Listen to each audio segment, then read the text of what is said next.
Hey guys, doing well today.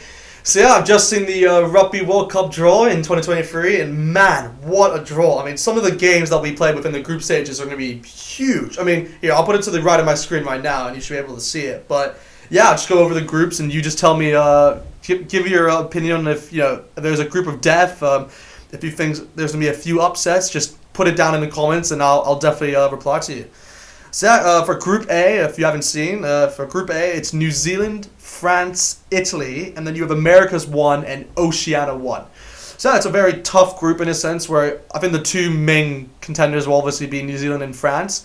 And it should be interesting to see, there's a lot of history within that game, of course, with New Zealand and France, New Zealand beating France within the 2011 Rugby World Cup final, but then, France beating New Zealand within 2007 quarterfinal, and, was in 1999 as well, so there's a lot of history there, and even in 2015 when New Zealand beat France, so there's a lot of history there, so that'll definitely be a good game for sure. And Italy, I just feel bad for them. I mean, they're drawn against probably the two best teams within the world at the moment, so it's gonna be tough for them really. I think the obvious one is New Zealand and France will go through. It just matters on who will actually win that game, of course. If I had to make a prediction, I'd probably say New Zealand will just edge it. I mean, I want to say France really badly, but I don't see France winning that game, to be honest. I just think New Zealand will be too strong for that game. But for Group B, this is the interesting one for SA here. And SA got SA, of course, is the top of the group with Ireland and Scotland, and as well as Asia/Pacific 1 and Europe 2. So that's very interesting. I mean, personally, in my eyes, I see this as, this could be a group of death in a sense of where you have Ireland and Scotland and South Africa. I mean, it's going to be a tough challenge. It's going to be a tough challenge. I mean, with how well the Scots have been playing within 2020 as well as Ireland, it's going to be very tough. So that's, in my eyes already, that's the group of death, but we'll have to wait and see.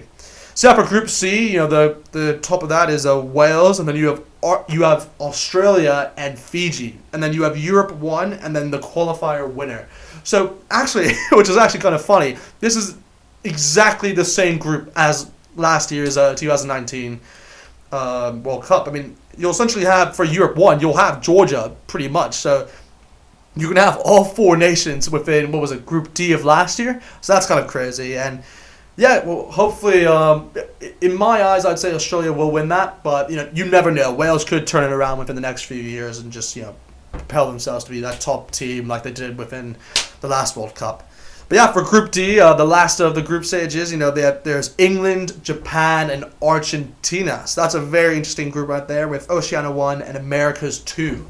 So that's a very intriguing group, you could say. Actually, I think a lot of Argentinian fans will actually be very happy with that group, with the likes of them facing Japan, for the runners-up spot, very likely. And I think England will be very happy with that as well. I mean, I'm not going to say they're two easy competitors, but, if you look at England's past results against Argentina, England have been pretty favorable in that area, as well as Japan. I think they've been pretty good, so England will definitely take that that group stage pretty simply. But overall, I'm so excited for this World Cup. I mean, obviously we have a long time away, and it's only 2020, and we have 3 more years, to actually wait for it. But man, it's just, for it to be done now, personally, I think a lot of people had criticism, obviously, with the likes of, Wales being, having underperformed recently, but still being within the top seed, and, Scotland and Argentina doing so well within the Autumn Nations, but being within the third tier. So it's very interesting to see why they've done it now, but I totally understand why, and just how it's, the circumstances of what's happened with COVID especially, and just wanting to get things done early in preparation. But other than that, I mean, I'm gassed. I mean, I'm just so excited to see what happens with the format, because obviously we don't know anything about the format for how the knockout stages will work. I'll probably do another video on how the format might work. I mean, I'm not going to give you my opinion now on who will get on top and who will go all the way to the final. That'll be for another video. But just want to give you my immediate reaction, and just comment below. Please comment below and just tell me if you guys like these groups. If there's any Argentinian fans who are watching this, if you really like that group against Japan and England, do you guys think that's a favorable group for you, or if you're an Ireland or Scotland fan, if you think you guys can beat South Africa, and if France. You should be very happy. You get to face New Zealand within that group, as well as a easier opposition, you could say, from the tier 3 band within Italy. So, and of course, with Wales, Argentina, Wales, Australia, and Fiji, that'll be also another interesting group.